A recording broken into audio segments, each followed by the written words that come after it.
Hey, what's going on, everyone? Hope we take 3. What's up? Hope you guys are having a good day. Name's Chris.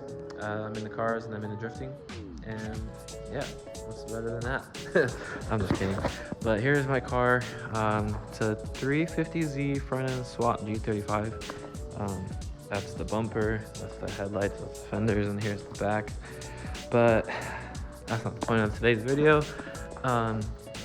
Today we are doing a little drift prep for the weekend.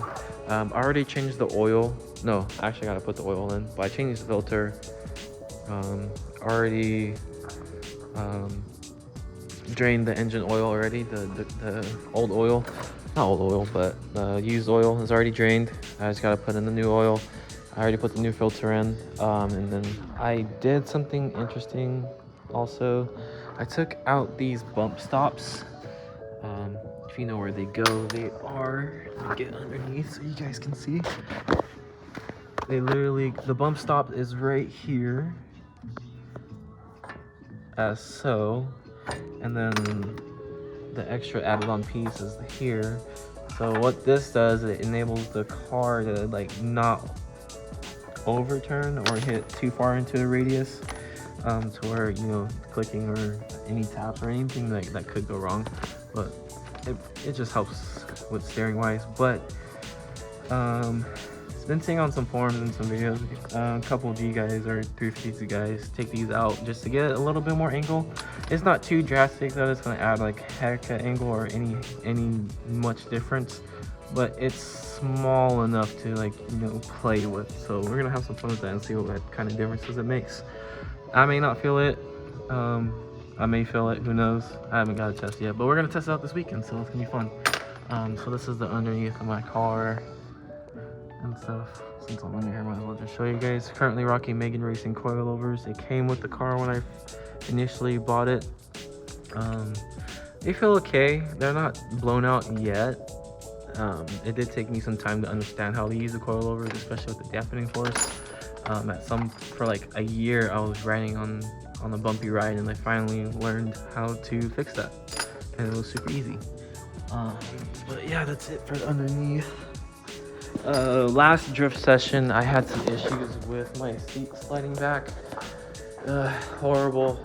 I was going good for, I would say, at least third of the day, and then the last quarter of it, my slider actually ended up canceling out on me.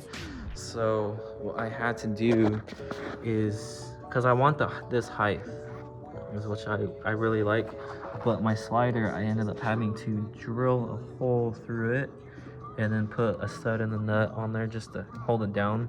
And the front is holding well. The back, I had to do that, anchor it down. For some reason, it just didn't want to hold. It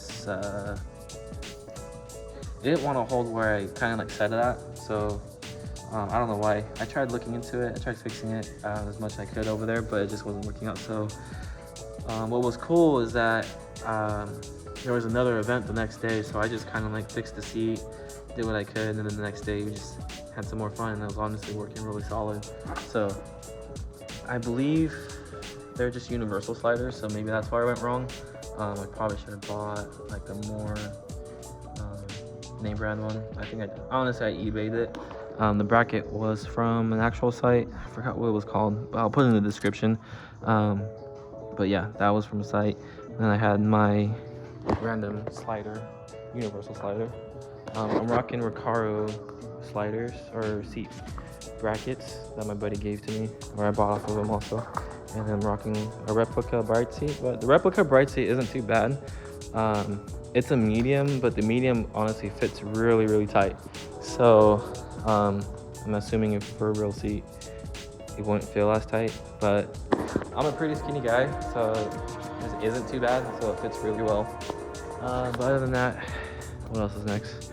We're gonna work on swapping out this Infinity seat over here, and then throwing in those Corbios to see how it goes, so I can have another seat for my lady. That way she's comfortable when we're sliding around, because sliding around in this seat isn't the greatest and you're being thrown around everywhere. So it'd be nice to have a bucket seat on the other side. Now, I think I'm just gonna throw in my, throw in the seat now because I'm done adjusting it, and this should be pretty solid. Let me see if I can set you guys somewhere. Does that work?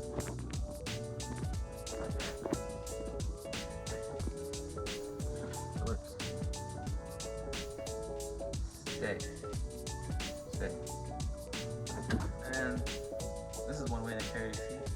Kind of like rest on your hip, angle back a little bit, walk around.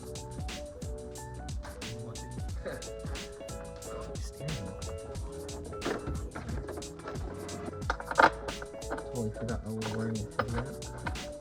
Go get the gun real quick.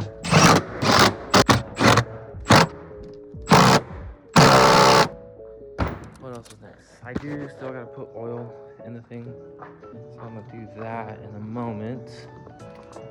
I wanted to do something else. Oh yeah, clean out my trunk and stuff. Oh yeah, I should have showed you guys or recorded it earlier, but this thing was pretty wobbly. I just had to tighten a couple of things down. Wasn't too crazy, but yeah, definitely better. Now I see why they don't want these on the street. I'm just kidding. So I'm throwing in 1030 for my oil valvoing. The motor has currently 70, actually 80,000 miles on it. Got it from Sac City. They engraved on it. Bought the motor from them and then installed it myself at home. Wasn't too bad. Definitely, honestly, not that bad. All of this comes out. You can like look it up on YouTube and stuff, but the whole front right here comes out.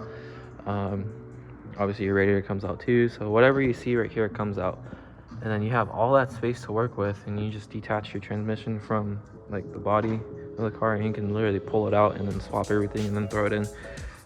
Pretty straightforward, not bad, honestly.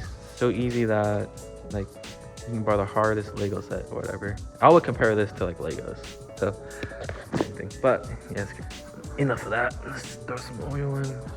Hopefully I don't spill everywhere. I don't have a funnel. Forgot it. That's how my skills are. What do you guys rate that? What do you guys rate that at? I think that was pretty solid.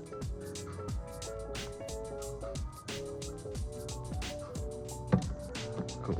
So at a rate, I wanted to drop it down by like a quarter, maybe an inch and a half, because I'm rubbing really bad on the inside still, especially with the extendedness of my wheel, but all is well. Dropped a little bit, so I shouldn't have any more issues. It should be pretty straightforward. Okay, so this concludes our overall drift car prep. I readjusted the rears, suspension wise. Like I said, I should have shown everything before, but it was actually a little bit lower, more wheel. I had more coverage, so we made it taller. And we can have some space on the inside, not rub or anything. Oil's changed. I do have oil in there. What else? Torqued those down. Just doing a self check. Sorry. And seat is all mounted correctly, not shaking. I readjusted my hydro brake a little further out, so I pushed it back further, more towards the dash, because it kind of prevents me from using it, because I do have the tendency to use it when I'm like just day-to-day driving or whatever. But I pushed it more closer to me so I can have it prepared for the day when we go drifting. Bumpers off, just rocking the bash bar. This is the look of it without it. Without the front bumper over there, but this is the look of it. I do have my tires all good to go. Other than that, that's it. Now it's just prepping for camping, because we're gonna be camping out there, and kind of just relax really nice. So we're driving over there, or me and my lady are driving over there around 5. We're gonna get there around 8, and then Saturday we're gonna start drifting around 8 o'clock, and then finishing up around 5, and we're gonna sleep there, and then drive back on Sunday. So it's gonna be fun. Super excited, can't wait. Super excited to see where this is gonna be at. Super excited to see how the car is gonna go, because this time we do have a welded diff. I removed the stoppers on the front suspension of the car. Removed those, so we're gonna see how it goes. A little handling, and I'm rocking 18s this time. Last time I was rocking 19s. It was fun. I felt like it was a little mission to get them going, but it still had some fun. I'm kind of excited to see how the car's gonna handle this time. So yeah, but again, thanks for watching. Hope you guys have a good day, and see you guys at the track.